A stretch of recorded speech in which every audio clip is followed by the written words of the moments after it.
des menteurs qui viennent se dire serviteurs de l'Éternel. Mais aujourd'hui, l'Éternel a suscité contre vous un prophète qui dénonce vos abominations. Et si un pasteur dit qu'il est dans la vérité, qu'il vienne, qu'on s'asseye devant la parole, devant le monde entier, et qu'on ouvre la parole avec leur Bible falsifiée que le Vatican a fabriquée pour leur donner, afin d'égarer plus les humains, d'égarer plus les hommes. C'est ça la réalité.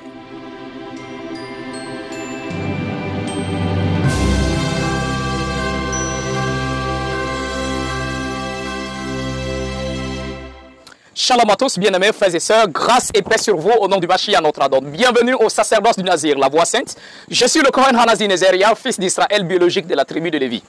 Alors pour ceux-là qui me suivent, beaucoup de personnes se posent la question, mais cet homme-là, son combat, c'est quoi? Aujourd'hui, il se lève qui dit la Bible est falsifiée, ainsi de suite, il parle contre l'Occident. Donc son combat, c'est quoi en réalité? Et c'est ce que je vais vous déterminer dans cette petite vidéo. Alors, d'abord, comme je l'ai dit, je suis le Kohen Hanazi Nezeria, fils d'Israël, biologiquement, de la tribu de Lévi. Ça, c'est la première des choses à comprendre. Et en tant que le troisième témoin de l'Éternel, un prophète mandaté par le Tout-Puissant, aujourd'hui, le Tout-Puissant dans sa bonté, tend une fois de plus la main à l'humanité, mais en même temps est en procès contre tous ceux qui se disent chefs religieux. Je répète bien, l'Éternel, le Tout-Puissant est en colère. Il est courroucé, il est en procès contre tous ceux-là que vous appelez chefs religieux. Que ce soit les pasteurs, les prophètes, les imams, les prêtres, les évangélistes, les docteurs, quel que soit tout, ceux-là que vous les appelez chefs religieux. Car ce sont les menteurs et ce sont les serviteurs de Satan déguisés en serviteurs de l'Éternel.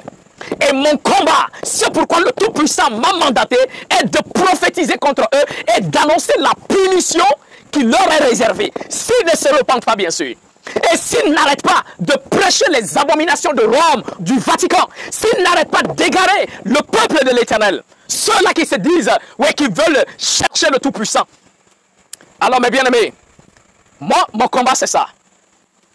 Parce qu'aujourd'hui, on a l'impression que ceux qui prennent des pistolets pour aller braquer, c'est ceux-là qui sont mauvais. On a l'impression que les femmes qui vont se prostituer, c'est elles qui sont mauvaises. On a l'impression que celui qui fume là-bas, qui assassine, on a l'impression que sur terre, c'est ceux qui sont... Mais je vais vous dire, ceux qui sont les hommes les plus mauvais, les plus méchants, les plus meurtriers, les assassins, ce sont ceux-là même que vous appelez pasteurs, prophètes, évangélistes, docteurs, imams, tout ça. Ce sont les hommes les plus pires de la race humaine.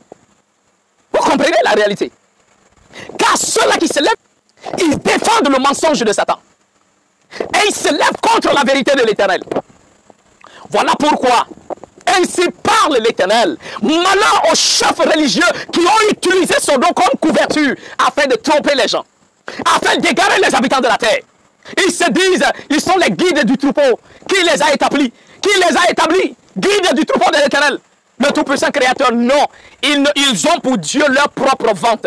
Des serviteurs de Satan, mandatés tout droit par un mandat qu'ils ont reçu des enfers, afin d'égarer l'humanité. Une fois de plus encore dans le mensonge.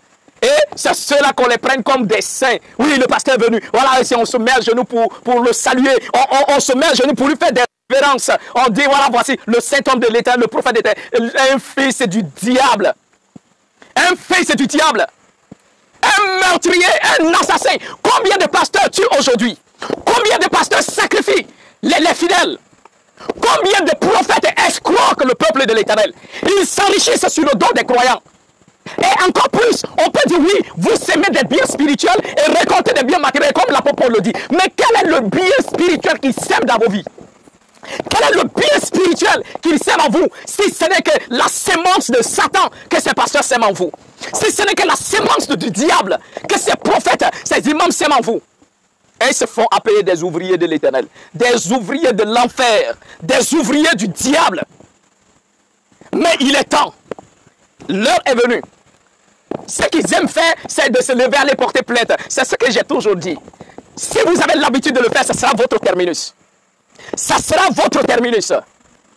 Car vos abominations, vous pasteurs, prophètes, évangélistes, docteurs, imams, vos abominations est arrivé devant l'Éternel. Votre péché est lourd devant le Tout-Puissant Créateur. vos abominations, avec vos doctrines inventées de toutes pièces afin d'égarer les hommes. Et ils disent qu'ils travaillent pour l'avancement du royaume de l'Éternel. Des ouvriers du diable qui travaillent pour l'avancement du royaume de Satan, bien sûr. Et ils sont devenus gras, ils sont devenus gros pendant que les fidèles souffrent, n'est-ce pas? Ils ont des voitures, des jets privés, des villas, alors qu'il y a des simples croyants même qui n'arrivent pas à manger. Des voleurs, des escrocs, des prostituées spirituelles et physiques.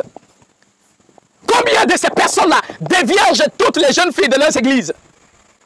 Des menteurs qui viennent se dire serviteurs de l'Éternel. Mais aujourd'hui, l'Éternel a suscité contre vous un prophète qui dénonce vos abominations. Et si un pasteur dit qu'il est dans la vérité, qu'il vienne, qu'on s'asseye devant la parole, devant le monde entier, et qu'on ouvre la parole avec leur Bible falsifiée que le Vatican a fabriquée pour leur donner, afin d'égarer plus les humains, d'égarer plus les hommes. C'est ça la réalité. Alors, il est temps de vous ressaisir. Et vous, pauvres fidèles, qui vous laissez égorger et détruire par ces menteurs qui se disent serviteurs de l'Éternel. C'est ça la réalité. Si vous ne vous réveillez pas, un jour, si vous ne vous réveillez pas pendant que vous êtes encore vivant sur terre, un jour vous allez vous réveiller dans les enfers. Parce que même le Mashiach dit, un aveugle qui conduit un autre aveugle, mais tous les deux tombent dans un trou. Ces pasteurs aveugles veulent vous conduire où? Ils vous montrent, ils veulent vous indiquer le paradis alors qu'ils ne connaissent même pas le chemin du paradis. Des meurtriers, des personnes qui sont là sacrifiées, des pauvres fidèles afin de s'enrichir. Mais malgré ça, vous êtes enivrés par les abominations de ces hommes abominables. Les hommes, les espèces les plus maudites de la race humaine. Ce sont ceux-là que vous appelez pasteurs, prophètes, évangélistes et je ne sais pas quoi. Il est temps de vous réveiller. Il est temps de vous réveiller et de sortir du mensonge de l'Occident, de sortir du mensonge des Occidentaux. Avec ces pasteurs ne sont que des ouvriers de ces Occidentaux, des ouvriers du Vatican, des petits esclaves des Occidentaux. Mais il est temps de vous réveiller. Que le Tout-Puissant vous ouvre l'esprit afin de comprendre les réalités. Et que le Seigneur vous ouvre les yeux afin que vous puissiez voir exactement où ces hommes-là vous conduisent. Ils vous conduisent à l'abattoir. Et vos âmes seront perdues si vous restez sous les empris. Sortez du pouvoir de ces hommes. Sortez de ces églises. Sortez du pouvoir de ces hommes abominables. Le Vatican, la Babylone doit tomber. Elle est tombée, elle est tombée. Babylone la grande. Celle qui enivre les habitants de la terre. La prostituée. Oui, quand on parle de Babylone, vous pensez que c'est quoi? Babylone, c'est le christianisme. Babylone, c'est le christianisme. Quand on parle des serviteurs de Satan, vous pensez que c'est qui? Ce sont vos pasteurs, ce sont vos prophètes, ce sont vos évangélistes, ce sont vos docteurs, ce sont vos imams. Vous cherchez le diable où? Et ils se mettent là, Satan sort alors qu'ils ont eux-mêmes Satan incarné en eux. Vous pensez que vous pouvez continuer à blaguer les gens? Non, vous ne pouvez pas. Il est temps, pauvres fidèles, de revenir à l'Éternel. Car nous sommes arrivés à l'heure de la confrontation maintenant. Nous sommes arrivés à l'heure de la confrontation.